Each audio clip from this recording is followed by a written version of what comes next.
दोस्तों, मैं शिवम आपका स्वागत करता हूं एक और रोमांचक और रोंगटे खड़े कर देने वाले एपिसोड में, जहां हम लेकर आते हैं सच्ची भूतिया कहानियां केवल और केवल आपके अपने चैनल घोस्ट स्टोरीज पर। इसलिए अगर आपको यह कहानी पसंद आए तो वीडियो को लाइक और हमारे चैनल को सब्सक्राइब जरूर करें। और अगर आपके पास भी कोई सच्ची भूतिया कहानी है तो हमें कमेंट में जरूर बताएं। हो सकता है अगली डरावनी कहानी आपकी ही हो। चलिए शुरू करते हैं। राघव अपने ऑटो को वाराणसी की टेढ़ी मेढ़ी संकरी गलियों से गुजार रहा था। ये गलियां किसी धड़कती नस की तरह थीं, जो शहर के दिल तक जाती थीं, घाटों तक, जहां जीवन और मृत्यु एक अजीब संतुलन में साथ साथ चलते थे।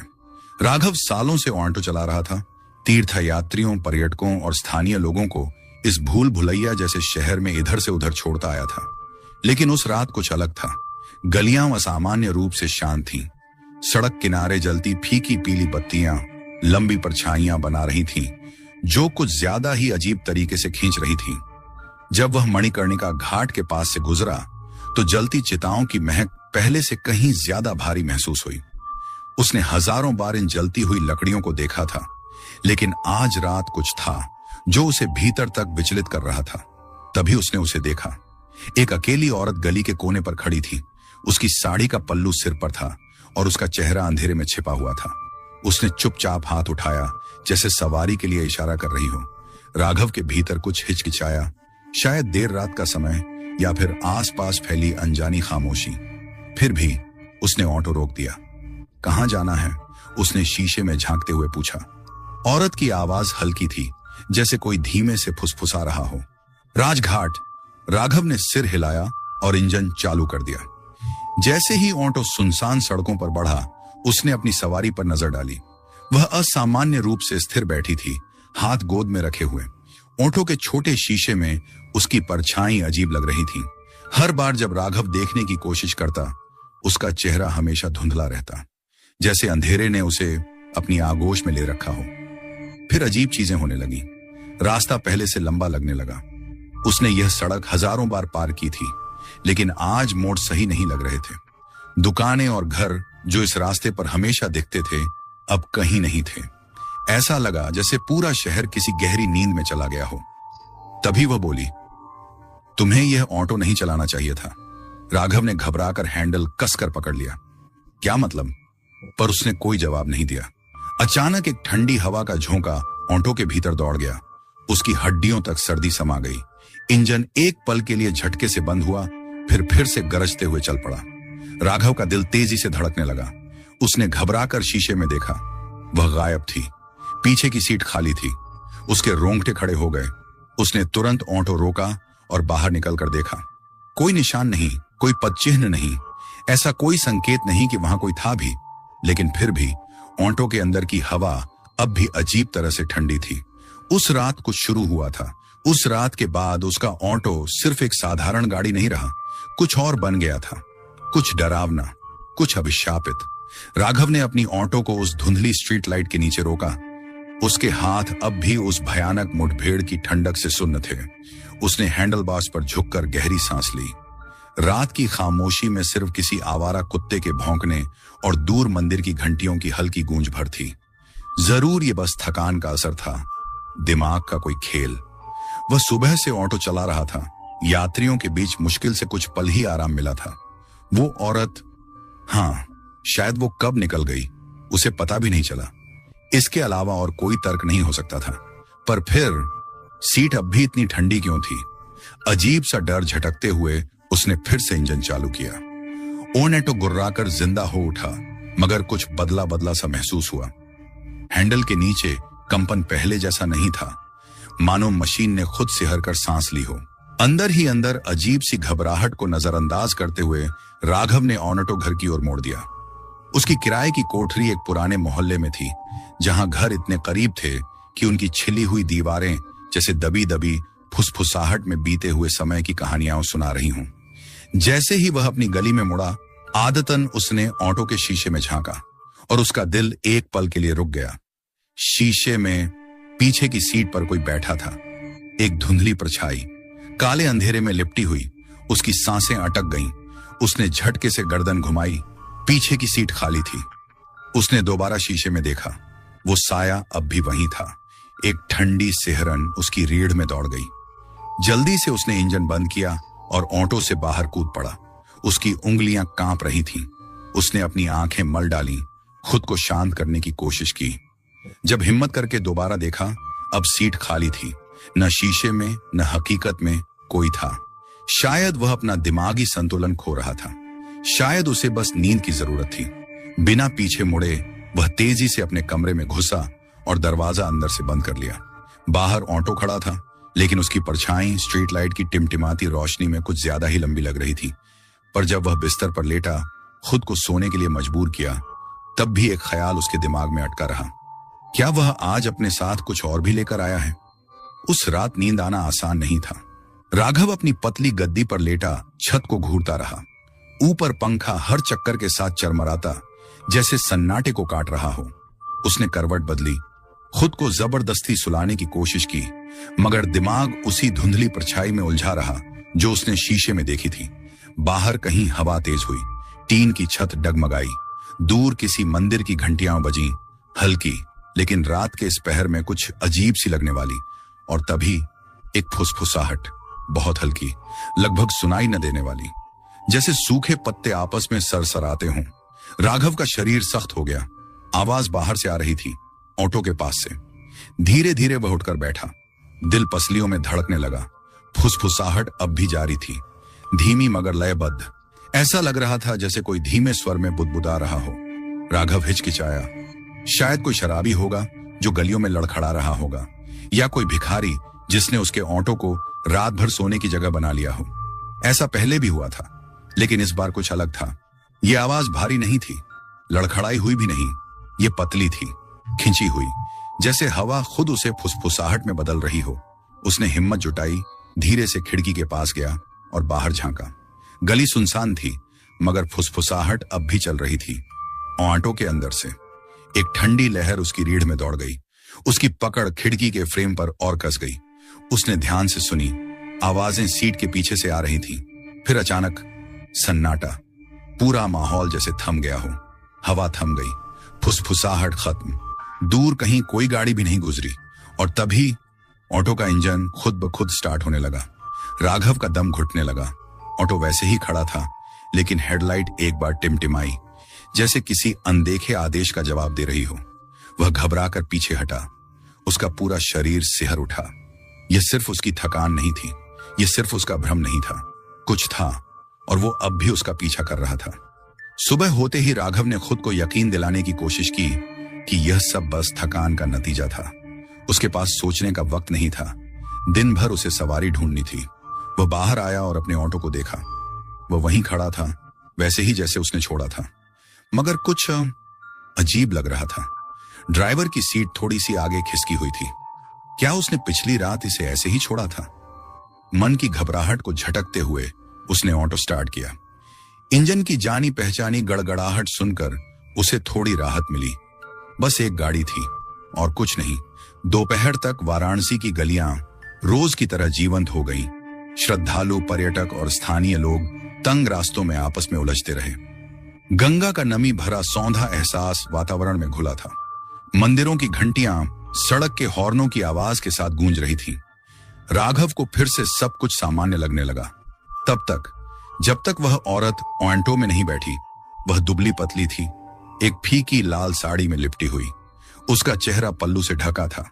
जब उसने कहा, उसकी आवाज इतनी हल्की थी कि मुश्किल से सुनाई दी। 80 घाट। राघव ठिठक गया। कोई कारण नहीं था, लेकिन वह इस सवारी को लेना नहीं चाहता था। पिछली रात का डर अब भी उसके जहन में था, मगर ऑटो चलाने वाले के लिए मन की आवाज से ज्यादा जरूरी जेब का पैसा होता है। जी मैडम, उसने कहा और ऑटो स्टार्ट कर दिया। यात्रा सामान्य थी। भीड़ भाड़ वाली गलियां, गंगा के किनारे की हलचल, हर जगह जिंदगी का शोर। लेकिन शीशे में झांकते ही राघव को अजीब लगा। वह औरत बिल्कुल स्थिर बैठी थी, सिर हल्का सा झुका हुआ। 80 घाट पहुंचते ही उसने कहा, मैडम हम पहुंच गए। कोई जवाब नहीं। उसने दोबारा कहा, मैडम आपको कहां उतरना है? अब भी कोई प्रतिक्रिया नहीं। एक ठंडी लहर उसकी हड्डियों तक उतर गई। उसने शीशे में फिर से देखा। पीछे की सीट खाली थी। दिल जोर से धड़कने लगा। उसने झटके से गर्दन घुमाई। कोई नहीं था। ऑटो लड़खड़ा गया। उसने मुश्किल से नियंत्रण पाया। हाथ कांपते हुए गाड़ी किनारे लगाई। उसका दिमाग उलझ गया। क्या वह बिना बताए उतर गई? नहीं, वह उसकी हलचल जरूर महसूस करता, मगर सबसे डरावनी चीज थी, पीछे की सीट पर अभी भी किसी के बैठने की सिलवटें बनी हुई थीं और अंदर की हवा बर्फ जैसी ठंडी हो चुकी थी। राघव की सांसें तेज हो गईं। उसे अब यकीन हो चला था, उसका ऑटो अब अकेला नहीं था। राघव अपने ऑटो में बैठा था। उसका दिल तेजी से धड़क रहा था। पिछली सीट पर बना वह हल्का सा निशान अब भी मौजूद था, जैसे वह रहस्यमयी सवारी जो गायब हो गई थी अब भी वहीं बैठी हो, बस दिखाई न दे रही हो। उसने कांपते हाथों से अपना चेहरा रगड़ा। उसे तर्क चाहिए था, कोई ठोस वजह। शायद वह किसी सिग्नल पर उतरी होगी और उसने ध्यान नहीं दिया। शायद यह उसकी थकान का असर था, जिससे उसे कुछ गलत दिख रहा था। लेकिन वह ठंडक, वह असामान्य खामोशी, उसके पेट में उठती वह अजीब सी बेचैनी जो जैसे किसी अनहोनी की चेतावनी दे रही थी। कुछ तो गलत था। पूरी दोपहर राघव ने अपने रियर व्यू मिरर में देखने से परहेज किया। वह यात्रियों को बिठाता, किराया कमाता और खुद को समझाता कि सब कुछ सामान्य है, लेकिन यह सिर्फ एक भ्रम था। जैसे ही सूरज क्षितिज के पार जाने लगा, वह भ्रम चकनाचूर हो गया। रात ढल रही थी। राघव अपने ऑटो को घोडौलिया चौराहे की तरफ मोड़ रहा था, जहां देर रात सफर करने वाले यात्री ऑटो का इंतजार करते थे। लेकिन तभी उसे फिर से वही अजीब एहसास हुआ। पहले हल्का सा फर्क महसूस हुआ। ऑटो कुछ भारी लगने लगा, जैसे कोई अदृश्य सवारी उसमें बैठ गई हो। फिर हैंडल में एक अजीब सा जकड़ाव आ गया। उसे ऐसा महसूस हुआ जैसे ऑटो उसकी पकड़ से बाहर जा रहा हो। और फिर दहशत की असली लहर उसके भीतर दौड़ पड़ी। ऑटो अचानक बाएं मुड़ गया। राघव की सांसें रुक गईं। उसका हाथ स्टीयरिंग पर था, लेकिन उसने मोड़ नहीं लिया था। ऑटो खुद ब खुद चल रहा था। उसने एक्सीलरेटर को छुआ तक नहीं था, फिर भी गाड़ी अपनी मर्जी से तेजी पकड़ने लगी। तंग गलियों में वह हवा की तरह दौड़ने लगा, जैसे किसी अनदेखी शक्ति ने कमान संभाल ली हो। डर के मारे उसका खून जमने लगा। उसने ब्रेक पर जोर से पैर मारा, लेकिन ऑटो नहीं रुका। रुक जा! वह चीख पड़ा, स्टीयरिंग को जोर से मोड़ते हुए। कोई असर नहीं। ऑटो ने एक और तीखा मोड़ लिया और इस बार वह सड़क की उस दिशा में बढ़ने लगा जिससे राघव बखूबी परिचित था, मणिकर्णिका घाट। उसका दिल अब उछलकर गले तक आ गया था। नहीं, नहीं, नहीं!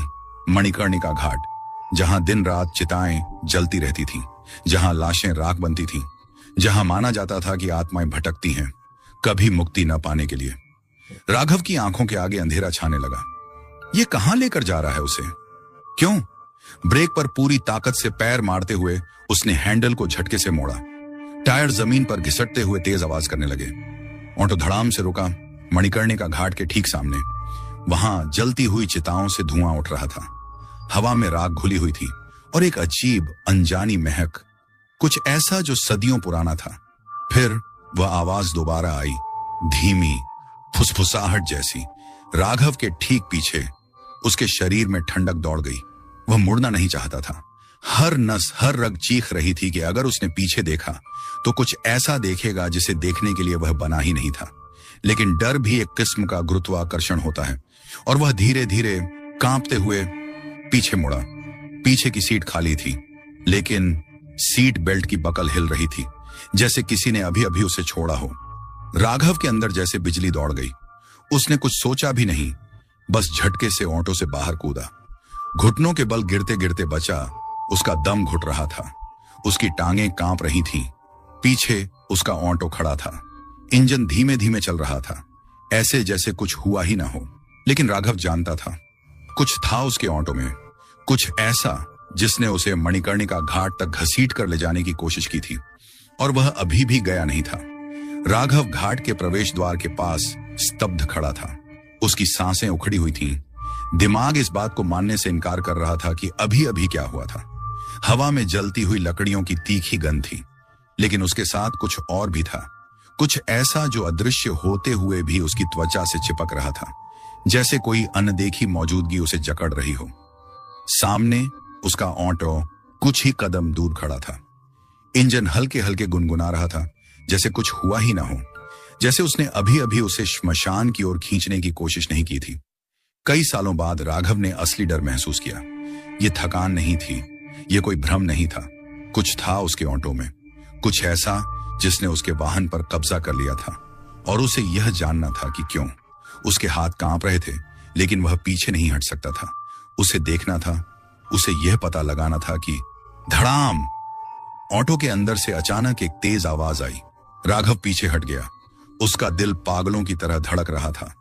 आवाज पीछे की सीट से आई थी। कुछ हिला था अंदर। एक झंझोड़ देने वाली दहशत ने उसे जकड़ लिया, लेकिन वह खुद को पीछे हटने से रोक नहीं पाया। धीरे धीरे, सावधानी से उसने ऑटो के अंदर झांका। शुरुआत में सब कुछ सामान्य दिखा। खाली सीटें, पुरानी चमड़े की गद्दियां, पेट्रोल की हल्की गंध। फिर उसने उसे देखा, एक हाथ का निशान, हल्का लेकिन साफ, सीट के पीछे उभारा हुआ। लंबी कंकाल जैसी उंगलियां, असामान्य रूप से फैली हुई। और सबसे खौफनाक बात, वह जला हुआ था, मानो किसी ने जलती हुई चिता से हाथ निकालकर उसे छुआ हो। राघव लड़खड़ा गया। उसका पेट मिचलाने लगा। यह किसी जीवित इंसान की छाप नहीं थी, ये किसी और चीज की थी। कुछ ऐसा जो मणिकर्णिका की आग से निकला था। उसने कांपते हाथों से अपना चेहरा पोंछा। उसकी त्वचा ठंडी पसीने से भीग चुकी थी। सालों से वह वाराणसी की सड़कों पर अनगिनत यात्रियों को बिठाता आया था, लेकिन आज किसी ने उसे चुना था, और वह अभी भी उसके ऑटो में था। अगर उसने इसका जवाब नहीं खोजा तो अगला शिकार वही होगा। उस रात राघव को नींद नहीं आई। उसने अपना ऑटो किराए के छोटे से कमरे के बाहर खड़ा कर दिया, लेकिन उसमें वापस बैठने की कल्पना मात्र से ही उसके पेट में मरोड़ उठने लगी।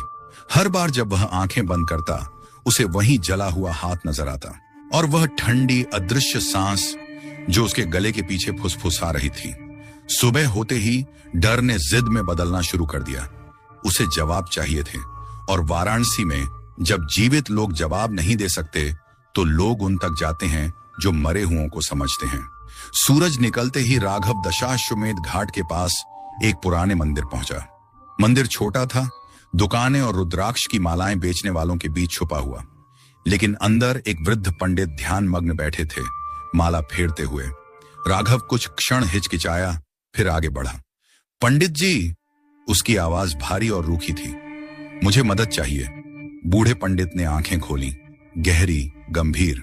कहो, उन्होंने शांत स्वर में कहा। राघव को एक पल को लगा कि पंडित उसे पागल समझेंगे, लेकिन फिर उसने सब कुछ कह डाला। वह सवारी जो गायब हो गई, वह रहस्यमयी फुसफुसाहट, ऑटो का खुद ब खुद मणिकर्णिका की ओर जाना, और फिर वह जला हुआ हाथ। पंडित ध्यान से सुनते रहे। उनकी उंगलियां माला पर चलती रहीं। फिर लंबी चुप्पी के बाद उन्होंने धीरे से कहा, मणिकर्णिका घाट सिर्फ श्मशान नहीं है पुत्र।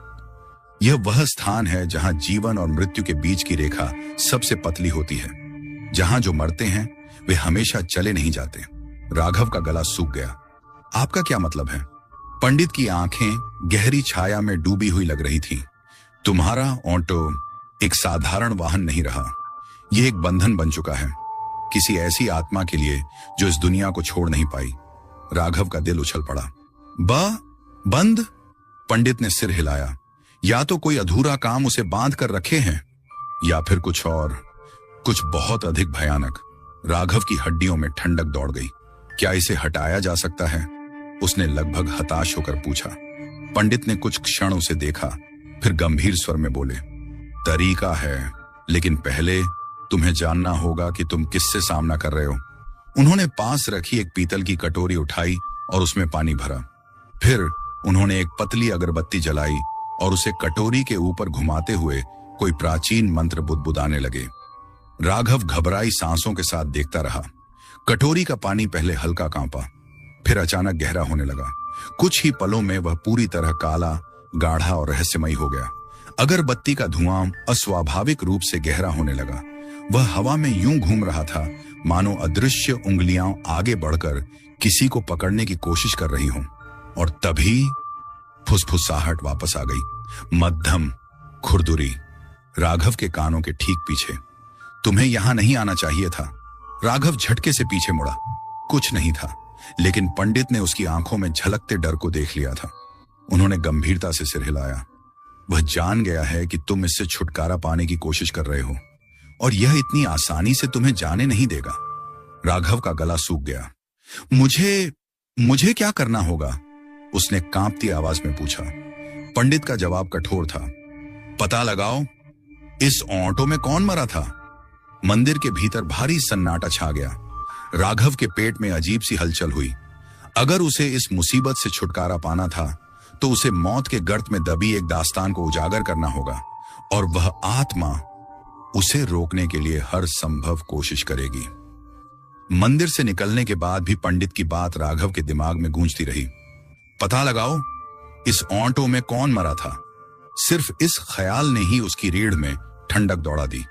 यह ऑटो उसने लगभग 1 साल पहले खरीदा था, आस्सी घाट के पास एक डीलर से, सेकंड हैंड। तब उसने इसकी पिछली कहानी जानने की परवाह नहीं की थी, लेकिन अब वही कहानी सबसे ज्यादा मायने रखती थी। डीलरशिप एक छोटी धूल भरी दुकान थी जो एक पान की घुमटी और एक हार्डवेयर की दुकान के बीच दबकर खड़ी थी। दुकान का मालिक बाबूलाल भारी भरकम शरीर वाला आदमी था, जिसकी मोटी मूछें और पान से लाल पड़े दांत उसे और भी डरावना बनाते थे।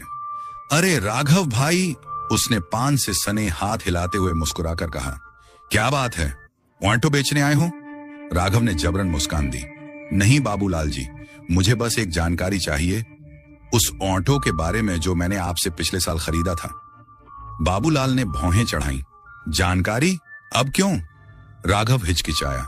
वह यह तो नहीं कह सकता था कि क्योंकि मुझे लगता है कि वह ऑटो किसी आत्मा का घर बन चुका है, तो उसने झूठ गढ़ा। ऑटो कुछ अजीब लग रहा है, चलाने में कुछ अलग महसूस होता है। मैं बस जानना चाहता हूं कि इसके साथ पहले कुछ हुआ था क्या?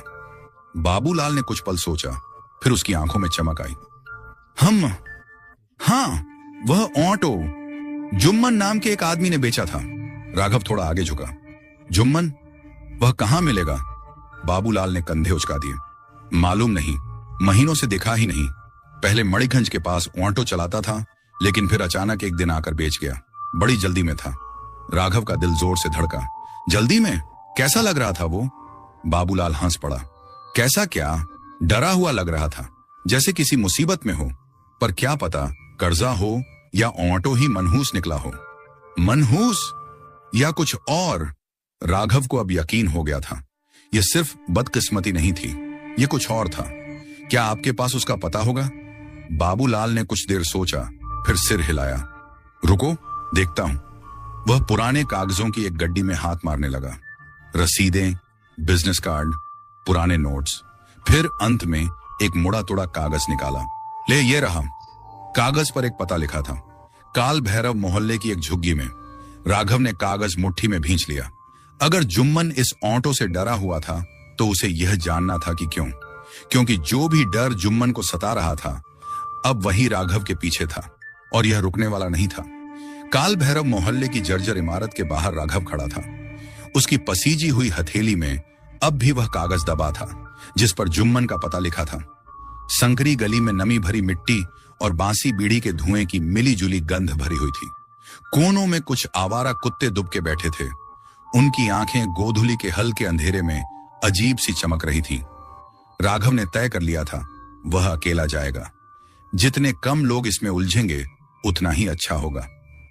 जुम्मन का कमरा दूसरी मंजिल पर था। पुरानी इमारत की सीढ़ियां बेहद खस्ता हाल थीं। हर कदम पर लगता जैसे वे किसी भी पल टूट सकती हैं। राघव ने सावधानी से ऊपर चढ़ना शुरू किया। लकड़ी की सीढ़ियां उसके वजन से चरमराने लगी। जब वह दरवाजे के पास पहुंचा तो एक क्षण के लिए रुका। फिर उसने धीरे से दरवाजे पर दस्तक दी। कोई जवाब नहीं। उसने थोड़ा जोर से खटखटाया। अब भी कुछ नहीं। क्या तुम जुम्मन को ढूंढ रहे हो? राघव चौंक कर पीछे मुड़ा। पीछे एक बूढ़ी औरत खड़ी थी। उसका झुर्रियों से भरा चेहरा एक फीकी घिसी हुई साड़ी के पल्लू से आधा ढंका था। गहरी सतर्क आंखों से वह राघव को ध्यान से देख रही थी, जैसे किसी अजनबी पर भरोसा करना उसके लिए मुश्किल हो। हाँ, राघव ने कहा, मुझे बताया गया कि वह यहां रहता था।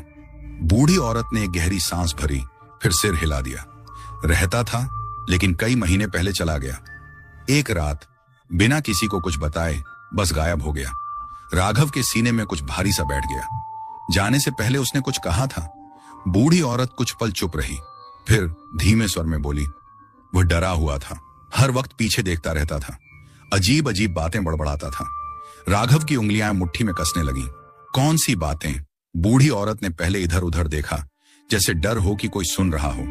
फिर उसने फुसफुसाते हुए कहा, ऑटो, ये मेरा पीछा करता है। राघव की सांसें रुक गईं। ऑटो! जुम्मन उससे भाग रहा था और अब वही चीज राघव को अपनी गिरफ्त में ले रही थी। क्या उसने बताया कि वह कहां जा रहा है? बूढ़ी औरत ने सिर हिलाया।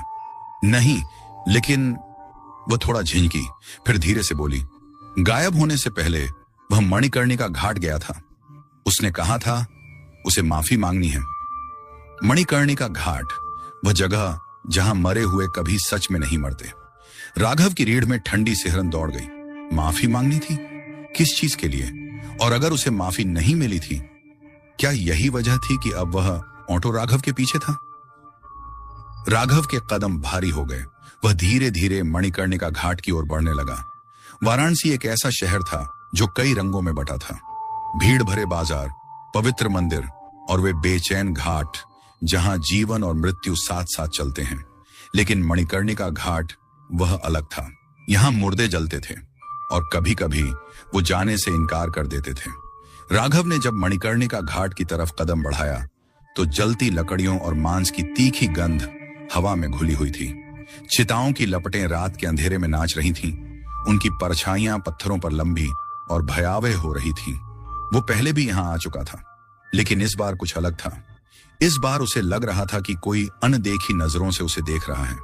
उसने गहरी सांस ली और लड़खड़ाते कदमों से नीचे उतरने लगा। अगर जुम्मन यहां माफी मांगने आया था तो किसी ने उसे जरूर देखा होगा। एक बूढ़ा डोम जो घाट पर चिताओं की देखभाल करता था, एक घिसी पिटी चटाई पर बैठा पान चबा रहा था। उसकी झुर्रियों से भरी आंखें पैनी थीं, जैसे उसने जिंदगी के हर रंग देख लिए हों। राघव धीरे धीरे उसके पास गया। बाबा, आपसे कुछ पूछ सकता हूं? बूढ़े ने उसे आंखें तरेर कर देखा। तू यहां किसी की चिता जलाने नहीं आया, क्या चाहता है? राघव ने गले को तर किया। मैं जुम्मन को ढूंढ रहा हूं। वो कुछ महीने पहले यहां आया था। क्या उसने किसी से बात की थी? बूढ़े ने सोचा, फिर धीरे धीरे सिर हिलाया। हाँ, याद है मुझे। वो रात के अंधेरे में आया था। डर के मारे कांप रहा था। राघव का दिल जोर से धड़कने लगा। उसने क्या कहा था? बूढ़े की आंखों में अजीब सा साया उतर आया। वो चिताओं के पास खड़ा होकर बार बार बड़बड़ा रहा था। माफ कर दो, मुझे नहीं पता था। प्लीज मुझे जाने दो। राघव की रीढ़ में ठंडक दौड़ गई। वो किसी से बात कर रहा था। बूढ़े ने पान की पीक जमीन पर थूकी, या फिर किसी चीज से। कुछ पल के लिए खामोशी छा गई। फिर डोम धीरे से आगे झुका। उसकी आवाज फुसफुसाहट में बदल गई। वो बार बार पीछे मुड़कर देख रहा था। कह रहा था कि ऑटो उसे जाने नहीं देगा। वो उसे वापस बुला रहा है। राघव के हाथ मुट्ठियों में कस गए। जुम्मन जानता था कि उस ऑटो में क्या गड़बड़ थी। वो माफी मांगने आया था, लेकिन किससे या किस चीज से? राघव ने बेचैनी से पूछा। उस रात के बाद किसी ने उसे देखा? बूढ़े ने सिर हिला दिया। नहीं, वो उस रात गया और फिर कभी नहीं लौटा। राघव की सांसें तेज हो गईं। जुम्मन यहां कुछ कबूल करने आया था, कुछ भयानक, और फिर वो गायब हो गया। तेज हवा के झोंके ने जलते शवों की गंध फैला दी और एक पल के लिए राघव को ऐसा लगा जैसे धुएं में कोई फुसफुसा रहा हो। तुझे यहां नहीं आना चाहिए था। उसकी नसों में बर्फ की ठंडक दौड़ गई। उसे जुम्मन को ढूंढना था, इससे पहले कि वो ऑटो उसे ढूंढ ले। राघव ने मणिकर्णिका घाट छोड़ दिया, लेकिन उसका मन बेचैनी से भरा हुआ था। जुम्मन ने उस ऑटो से भागने की कोशिश की थी और उस ऑटो ने उसे ले लिया था। अब सवाल यह था, क्या अगला नंबर राघव का था? रात के समय वाराणसी की गलियां दिन के शोरगुल के बाद खामोश हो जाती थीं, लेकिन वो खामोशी सुकून देने वाली नहीं थी। वो खामोशी देख रही थी। राघव का कमरा छोटा था। एक पुराना पलंग, ऊपर घूमता हुआ चरमराता पंखा और एक कोना जहां उसका ऑटो खड़ा रहता था जब वो उसे चलाता नहीं था। लेकिन जैसे ही उसने कमरे के पास कदम रखा, उसका दिल गले में अटक गया। ऑटो की हेडलाइट्स जल रही थीं। पीली रोशनी हल्की हल्की टिमटिमा रही थी, जैसे बुझने की कोशिश कर रही हो, लेकिन चाबी तो इग्निशन में नहीं थी। राघव का दिल तेजी से धड़कने लगा। उसने लाइट्स नहीं छोड़ी थी। उसने घबराई निगाहों से चारों ओर देखा, फिर कांपते हाथों से ऑटो की तरफ बढ़ा और जैसे ही उसने हाथ बढ़ाया, धड़ाम! ऑटो का दरवाजा जोर से अपने आप बंद हो गया। राघव घबराकर पीछे हटा। उसका दिल इतनी तेज धड़क रहा था कि उसकी धड़कनें उसके कानों में गूंजने लगी। इंजन घड़घड़ाया, हिचकी ली और फिर खामोश हो गया। और फिर पीछे के शीशे में एक परछाई हिली, पर वो उसकी परछाई नहीं थी, वो कुछ और था। राघव के हाथ कांप रहे थे। उसने जल्दी से मोबाइल निकाला और टॉर्च ऑन कर दी। तेज रोशनी ऑटो की सीट पर पड़ी, खाली। राघव ने घबराकर लंबी सांस छोड़ी। शायद ये सब उसका भ्रम था। लेकिन जैसे ही उसने टॉर्च बंद की, उसकी नजर शीशे पर गई। वो परछाई अब भी वहां थी और इस बार वो उसे घूर रही थी। राघव की सांसें तेज हो गईं। हर नस, हर हड्डी उसे भाग जाने के लिए कह रही थी, ऑटो छोड़ दो, ये शहर छोड़ दो, बस भाग जाओ। लेकिन उसके पैर जमीन से चिपक गए थे। पीछे के शीशे में वो परछाई अब भी थी, कभी धुंधली होती, कभी गहरी। और फिर एक आवाज आई, चला। राघव का गला सूख गया। उसके हाथ मुट्ठी में कस गए। नहीं, ये उसका भ्रम था। ऐसा कुछ नहीं था। लेकिन ऑटो की हेडलाइट्स फिर टिमटिमाई। चला। अब की बार आवाज तेज थी, करीब थी। चला। राघव का कांपता हुआ हाथ ऑटो के दरवाजे की ओर बढ़ा। अगर वह भागता तो कहां जाता? यही ऑटो उसकी रोजी रोटी थी, उसकी जिंदगी का एकमात्र सहारा। लेकिन अब यह श्रापित हो चुका था। डर को निगलते हुए उसने वो किया जो उसने कभी सोचा भी नहीं था। वह अंदर बैठ गया। सीट बर्फ जैसी ठंडी थी, अस्वाभाविक रूप से ठंडी। उसके हाथ इग्निशन की ओर बढ़े, लेकिन उसे चाबी घुमाने की जरूरत नहीं पड़ी। ऑटो खुद ब खुद स्टार्ट हो गया। एक ठंडी सिहरन उसकी रीढ़ में दौड़ गई। ऑटो इंतजार कर रहा था। कहां जाना है? उसकी आवाज बस एक फुसफुसाहट थी। रियर व्यू मिरर काला पड़ने लगा। पीछे बैठी परछाई हिली। फिर पहली बार उसने बोला, वहां जहां सब शुरू हुआ था। राघव का दिल जोर जोर से धड़कने लगा। जहां सब शुरू हुआ था, जुम्मन मणिकर्णिका घाट भागा था। लेकिन ये सब वहां से नहीं शुरू हुआ था। कुछ था जो उससे पहले हुआ था। उसके पास कोई चारा नहीं था। उसे इसका सच पता लगाना था और इसका सिर्फ एक ही तरीका था, उसे ड्राइव करना था। गहरी सांस लेते हुए उसने एक्सीलरेटर दबाया। ऑटो आगे बढ़ा, लेकिन इस बार राघव के हाथ स्टीयरिंग पर थे, पर कंट्रोल उसके पास नहीं था। अंधेरी सड़कों की सवारी ऑटो वाराणसी की सुनसान सड़कों पर सरसराता हुआ चला। इंजन की गूंज में कोई बेचैनी थी, कोई छिपी हुई बेचैन आत्मा। राघव ने अपने हाथ हैंडल पर जमाए रखे, पर अब वह इसे चला नहीं रहा था। ऑटो खुद ब खुद रास्ता बना रहा था। गली के लैंप पोस्ट्स अजीब ढंग से झिलमिला रहे थे। उनकी रोशनी लंबी छायाएं बना रही थी और फिर वे अंधेरे में घुल जाती। परिचित रास्ते अब किसी भूल भुलैया जैसे लगने लगे। जो गलियां दिन में बाजार से भरी रहती थीं, अब संकरी, अजनबी और डरावनी थी। हवा भारी हो गई थी, गीली, बोझिल। कुछ गड़बड़ थी। राघव ने कांपते हुए रियर व्यू मिरर में देखा। परछाई अब भी वही थी। पीछे बैठे किसी धुएं की तरह उसकी आकृति लहराती रही। कहां ले जा रहे हो मुझे? राघव का गला सूख गया था। कोई जवाब नहीं आया। तभी ऑटो ने अचानक मोड़ लिया। टायर सड़क से घिसटते हुए चिढ़ने लगे। रास्ता बदला हुआ था। ये वो सड़क नहीं थी जो राघव ने कभी देखी हो। ये रास्ता इस शहर में नहीं था। एक घना सफेद कोहरा चारों ओर घिरने लगा, हर चीज को निगलते हुए। मंदिर, घाट, इमारतें सब धुंध में खो रहे थे। राघव की छाती में घबराहट की एक लहर उठी। नहीं, उसने बड़बड़ाया, मैं नहीं जाने दूंगा। उसने जोर से एक्सीलरेटर घुमाया, ऑटो रोकने की कोशिश की, पर ऑटो रुका नहीं, बल्कि उसकी रफ्तार और तेज हो गई। हेडलाइट्स अजीब ढंग से झपकने लगी और फिर रियर व्यू मिरर में परछाई हिली। अब वो सिर्फ बैठी नहीं थी, वो आगे झुक रही थी, करीब, और देख रही थी। भयानक चेहरा फिर पहली बार राघव ने उसे देखा। आईने में झलकता एक चेहरा, खोखली आंखें, जली हुई त्वचा, एक डरावनी कटी फटी मुस्कान, फिर वो फुसफुसाहट, बिल्कुल ठंडी, बिल्कुल मौत जैसी। तू भाग नहीं सकता राघव। ऑटो की रफ्तार और तेज हो गई और सामने रास्ता खत्म हो चुका था। सिर्फ अंधेरा था, एक गहरा अंतहीन अंधकार जो सब कुछ अपने अंदर समेट रहा था। राघव की चीख गूंज उठी और ऑटो अंधेरे में समा गया। कुछ पल के लिए वहां कुछ भी नहीं था। न कोई आवाज, न कोई रोशनी, न ऊपर न नीचे का कोई एहसास। बस एक अंतहीन, दम घोंटने वाला अंधकार, फिर एक झटका। ऑटो जोरदार धमाके के साथ जमीन से टकराया।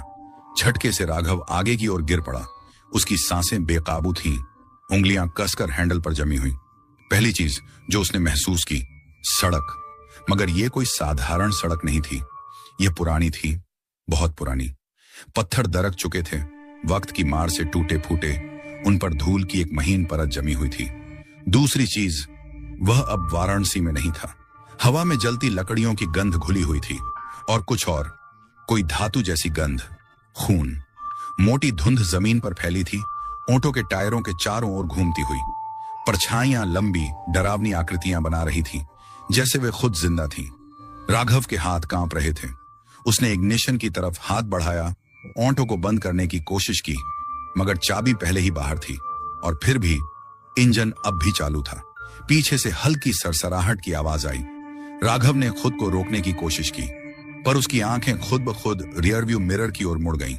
परछाई अब भी वहीं थी, लेकिन अब उसकी आंखें थीं धंसी हुई, खोखली, सीधे उसकी ओर घूरती हुई। और फिर उस फुसफुसाहट में एक बदलाव आया। अब वह सिर्फ एक साया नहीं था, अब उसकी आवाज थी, तूने मुझे वापस बुलाया है। वांटो एक झटके में आगे बढ़ा। रास्ता धुंध में खोता जा रहा था। कहीं दूर अनजान अंधेरे में राघव का दिल जोर जोर से धड़कने लगा। वापस कहां? उसके पास सोचने का समय नहीं था। वांटो अब खुद ही बढ़ रहा था, उसे कहीं ले जा रहा था जहां से लौटना शायद नामुमकिन था। इस बार राघव ने विरोध नहीं किया। अब कोई फायदा नहीं था। जहां भी यह आत्मा उसे ले जा रही थी, खेल अब उसी का था। हवा बर्फ जैसी ठंडी हो गई, धुंध और गहरी होती गई। छायाएं उसकी दृष्टि के किनारों पर हिलने लगीं। कुछ वहां था, कुछ जो उसे देख रहा था। रियर व्यू मिरर में फिर से वह आवाज गूंजी, हम पहुंचने वाले हैं। राघव का गला सूख गया। कहां? उसकी अपनी आवाज खोखली और डर से भरी हुई थी। कोई जवाब नहीं आया। सड़क अब और संकरी हो चुकी थी। पत्थर टूटे हुए थे, जगह जगह गहरे दरारें। फिर धुंध जरा सी हटी और राघव ने उसे देखा। एक मंदिर, या फिर जो कभी मंदिर हुआ करता था। इसके खंभे टूटे हुए थे, आधे जमीन में धंसे। बड़े लकड़ी के दरवाजे जले हुए थे, टुकड़ों में टूटे हुए। पत्थरों पर अजीब अजीब से चिन्ह उकेरे गए थे, कुछ जाने पहचाने, कुछ इतने पुराने कि उनका मतलब कोई नहीं जानता। और मंदिर के ठीक सामने एक टूटा हुआ ऑटो। राघव की सांस अटक गई। वही मॉडल, वही पीली रंगत, वही नंबर प्लेट। उसका खुद का ऑन ऑटो पहले से वहीं खड़ा था। राघव ने पूरी ताकत से ब्रेक दबाया। ऑटो कांपा, लेकिन रुका नहीं। वो धीरे धीरे मंदिर की तरफ बढ़ता रहा। राघव की धड़कनें तेज हो गईं। नहीं, ये सच नहीं हो सकता। उसने एक्सीलरेटर उलटी दिशा में घुमाया, उसे पीछे ले जाने की कोशिश की, लेकिन तब रियर व्यू मिरर पूरी तरह काला हो गया। परछाई हिली, पर इस बार वह बाहर आ रही थी। जली हुई काली उंगलियां सीट के किनारे को पकड़ रही थी। अब उसकी आवाज कोई फुसफुसाहट नहीं थी, अब वो एक गूंज थी। तू नहीं जा सकता राघव। ऑटो जोर से झटका खाकर आगे बढ़ा। मंदिर के दरवाजे सामने थे, और उससे पहले कि राघव चीख पाता, अंधेरा उसे अपने अंदर निगल गया। राघव जड़ होकर सीट पर बैठा था। उसकी सांसें तेज हो रही थीं। ऑटो मंदिर के दरवाजे के ठीक सामने रुक चुका था। इंजन अब पूरी तरह बंद हो गया था। चारों तरफ भयानक सन्नाटा। परछाई अब ऑटो के अंदर नहीं थी, वो बाहर खड़ी थी। अब वो सिर्फ एक आकार नहीं थी, अब उसकी आकृति थी। एक लंबा सूखा हुआ शरीर, जली हुई, चिथड़ों में लिपटी पोशाक, हाथ झलकर काले हो चुके थे, उंगलियां अस्वाभाविक रूप से लंबी। लेकिन उसका चेहरा एक खाली शून्य था। जहां आंखें, नाक और होंठ होने चाहिए थे, वहां सिर्फ एक गहरा भयावह गड्ढा था। फिर भी राघव महसूस कर सकता था कि वह उसे घूर रहा है। उसके अंदर कुछ कांपा, गला सूख गया। तुम क्या चाहते हो? उसकी आवाज फटी हुई निकली। परछाई हिली नहीं, मगर हवा भारी होती चली गई। मंदिर के दरवाजे खुद ब खुद चरमराते हुए और ज्यादा खुल गए, जैसे अंदर कोई चीज उसका इंतजार कर रही थी। फिर एक ठंडी मरे हुए फूलों की गंध वाली हवा आई, और उसके साथ एक फुसफुसाहट। जो मैं चाहता हूं वह नहीं, जो वो चाहता है। राघव का दिल एक बीट मिस कर गया। वो क्या है? परछाई का सिर धीरे धीरे झुका। जला हुआ कपड़ा उसकी हड्डियों पर खिसकता हुआ सरका। भूख। मंदिर के अंदर से आती आवाजें। अचानक मंदिर के भीतर से एक गहरी गड़गड़ाहट उठी। जमीन राघव के पैरों के नीचे हल्की हल्की कंपन करने लगी। फिर एक आवाज, धीमी, बहुत धीमी, शुरुआत में किसी जंगली जानवर की घुरघुराहट जैसी, फिर धीरे धीरे तेज होती गई, फिर और तेज, और फिर हंसी। पर यह कोई साधारण हंसी नहीं थी, ये चीख नहीं थी, ये फुसफुसाहट नहीं थी, ये एक डरावनी, खोखली, भूखी हंसी थी। राघव का खून जम गया। नहीं, मुझे यहां से निकलना होगा।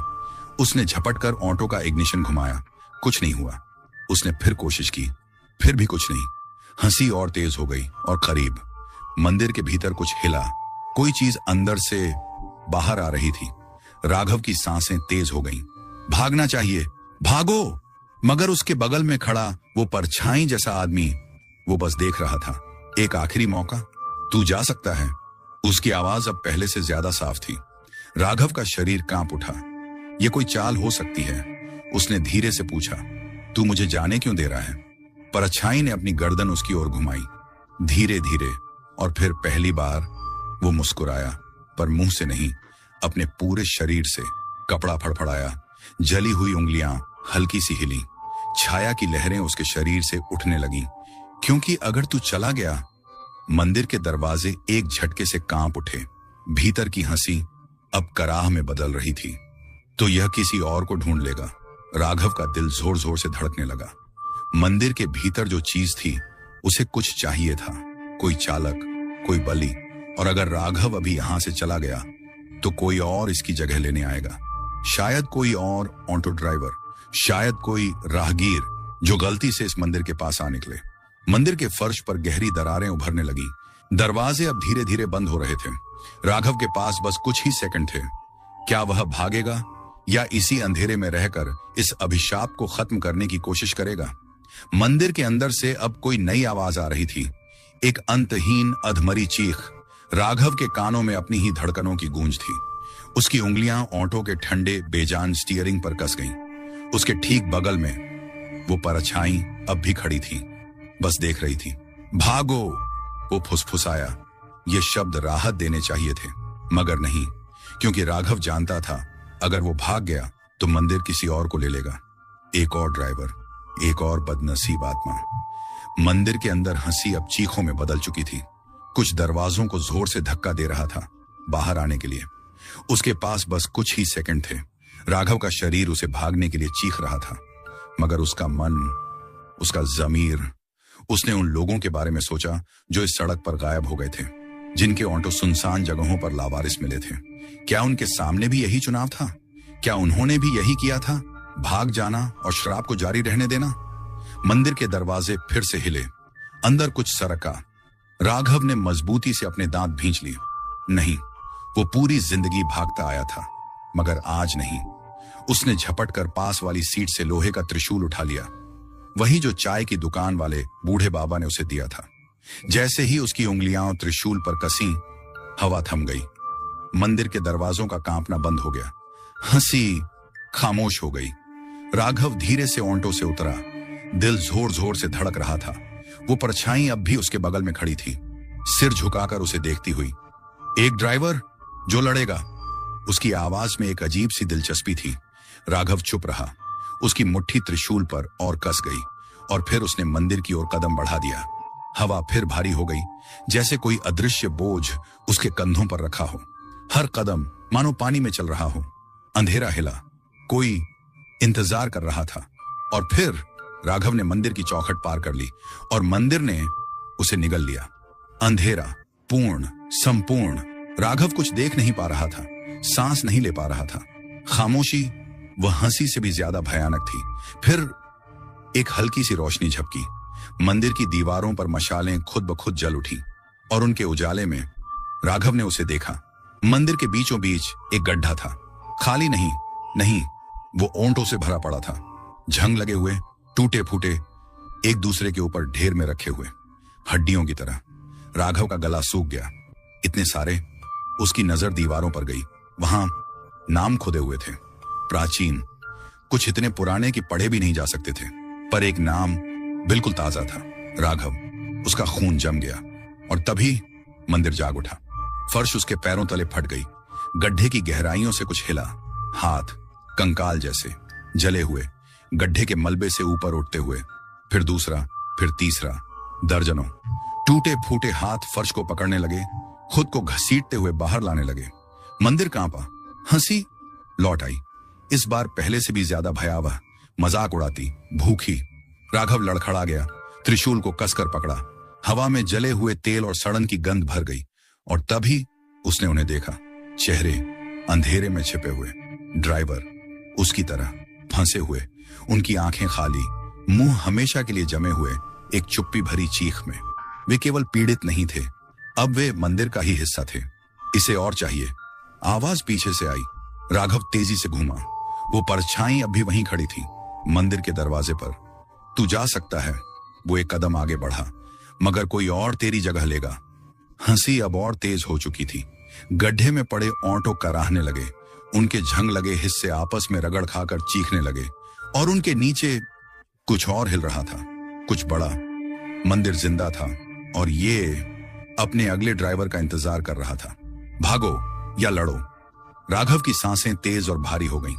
त्रिशूल पर उसकी पकड़ और मजबूत हो गई और पहली बार उसने खुद चुना। उसने दहाड़ मारते हुए अंधकार की ओर छलांग लगा दी।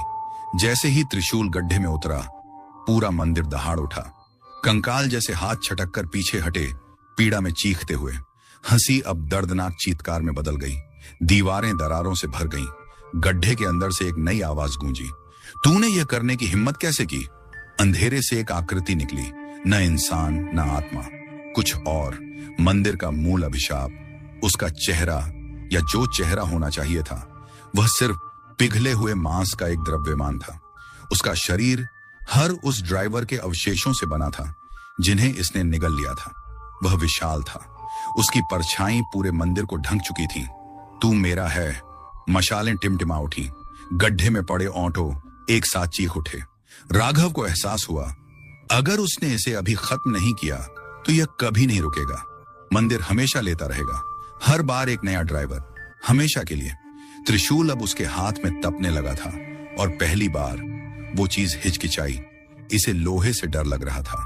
राघव ने एक कदम आगे बढ़ाया, फिर दूसरा।